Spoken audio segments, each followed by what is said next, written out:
Hello, നമുക്കിന്ന് മത്തനും പരിപ്പും ഉപയോഗിച്ചിട്ട് എരിശ്ശേരി ഉണ്ടാക്കുന്നുണ്ട് കാണിക്കാം.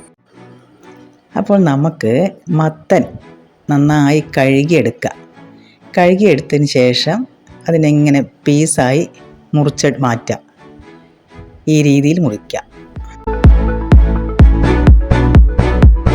അതിനുശേഷം തോലുകൾ നന്നായി കളഞ്ഞ് ഇതിനെ മുറിച്ചെടുക്കുക. നീളത്തിൽ മുറിച്ച് പിന്നെ ക്രോസായിട്ട് റൗണ്ട് നല്ല ചതുര പീസായിട്ട് മുറിച്ചെടുക്കുക.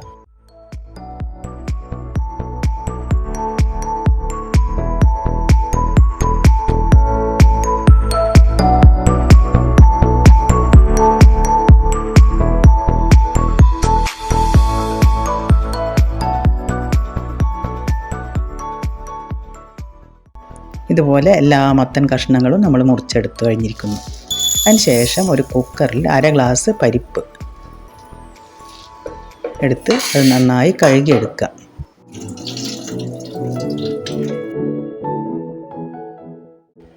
അതിനുശേഷം അതിലൊരു 2.5-3 ഗ്ലാസ് വെള്ളം ചേർക്കുക.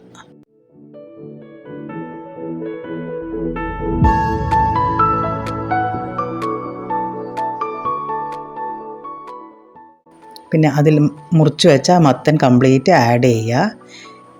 പിന്നെ 1 സ്പൂൺ മുളക് പൊടി, കുറച്ച് ഉപ്പ് പൊടി, കുറച്ച് മഞ്ഞൾ പൊടി എന്നിവ ചേർക്കുക. കുക്കർ അടച്ച് വേവിക്കുക.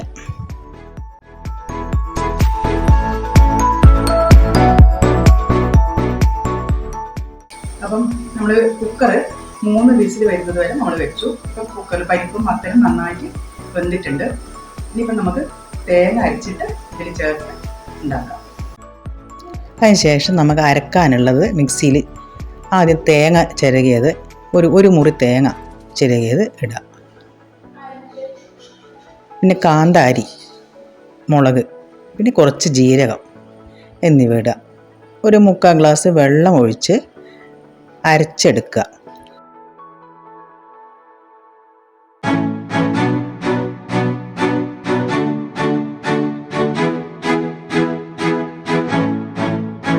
അതിനുശേഷം നമ്മൾ കുക്കർ തുറന്ന് കഷ്ണങ്ങളെല്ലാം നന്നായി പ്രസ് ചെയ്ത് നന്നായി മിക്സ് ചെയ്ത് നല്ല രൂപത്തിലെടുക്കുക.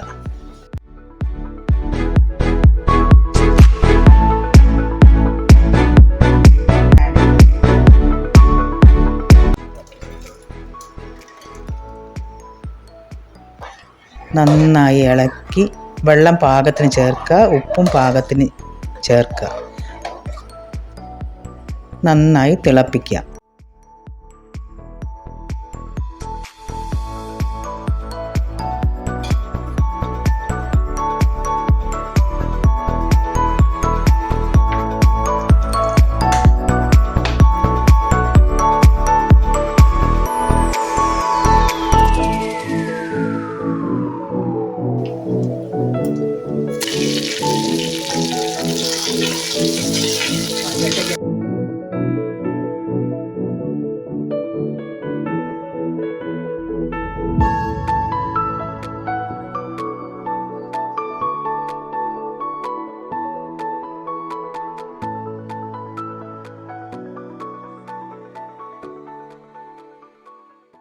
അപ്പം നമ്മൾ ഈ തേങ്ങ അരച്ച് ചേർത്തല്ലോ. അപ്പം അതിൽ സാധാരണ നമ്മുടെ ഈ കോഴിക്കോട് സ്റ്റൈലിലൊക്കെ നമ്മൾ ഈ ചെറിയ ചുവന്ന ഉള്ളി ഉണ്ടല്ലോ, അത് അരക്കുന്നതിൽ ചേർക്കും.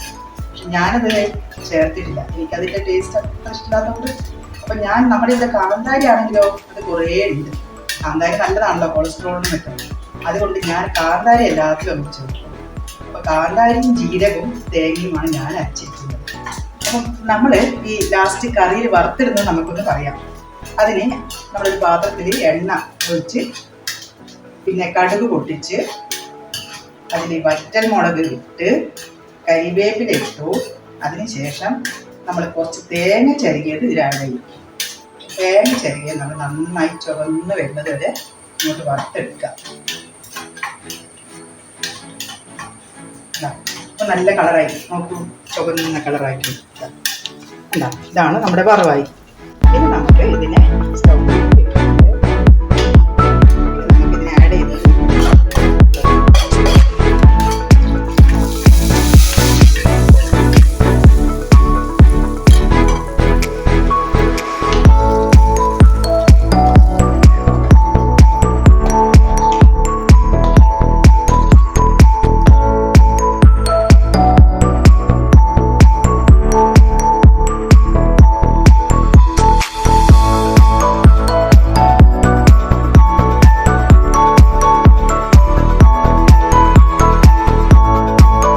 നമ്മുടെ ഇന്നത്തെ മത്തനും പരിപ്പും വെച്ചുള്ള എരിശ്ശേരി റെഡിയായി. നിങ്ങളെല്ലാവരും ഇത് ട്രൈ ചെയ്യുക.